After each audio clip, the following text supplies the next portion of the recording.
tired. I'm tired. Okay, let me tell you about international trade and like how they make the payments. How they make the payments, right? So there's multiple parties. Are you listening? International trade and how they Don't lean back like that, dog.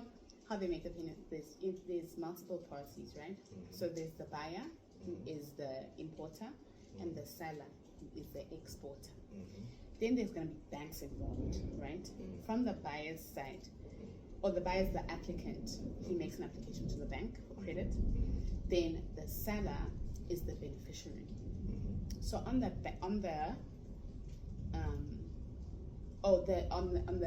buyer's side, his bank is called the issuing bank because they issue the credit, right? And then on the seller's side, there's like a few other banks. So now I'm talking about letter of credit. This is a type of payment that can happen in international trade, right? There's many others like open account, payment in advance, but we're not going to talk about that. We're just talking about letter of credit or documentary credit. So the buyer will go to a bank and apply for credit, right? And then the bank will say, okay, cool, sharp. Then there are documents in trading internationally, right? Like the transport documents, insurance documents, whatever. Then the issuing bank, which is the one that's giving the buyer the money, will nominate a bank on the seller's side to collect the documents from the seller, because he's the one bringing them that side, like to South Africa, for example. Then that bank is called the advising bank. So the advising bank will... Which bank is the advising bank? On the seller's side. Okay. Like in Germany, let's say in Germany. Yeah, let's say South Africa is the exporter. No. Okay, South Africa is the importer. No. Let's say the buyer is in Germany, right? No. I can't do it like that. No. That's how you need to do it. Okay. The buyer is in Germany. I'm Yeah. exporting. And then you're exporting to Germany. You're in South Africa. No. Let me tell you why it can't work like that. Why? Because we're talking about South African law. Are you okay? As a South African, are you the buyer or the seller? Yes, I'm the buyer. I'm the importer. Okay, so you initiated everything. Yes. Okay, so you are the initiator.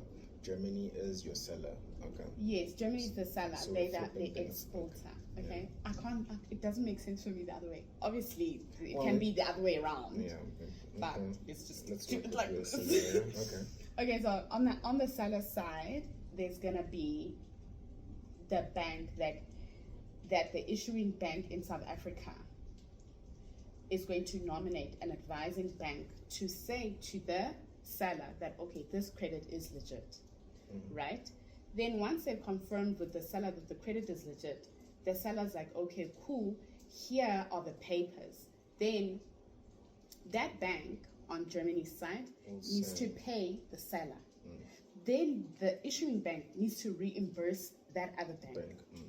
But there's no legal relationship between the seller and the bank in Germany. Okay. The bank in Germany, is only paying the seller because he has to stick to his contractual obligations that he has with the issuing bank. Okay, so the contract is between the banks. Yes. Yeah. And then the guy in Germany is not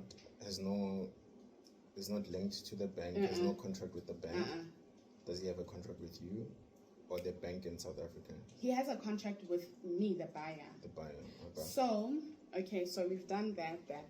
Then once now the issuing bank has paid the other bank, the nominated bank. Yeah. Me, the buyer, I have to pay the bank, my issuing bank.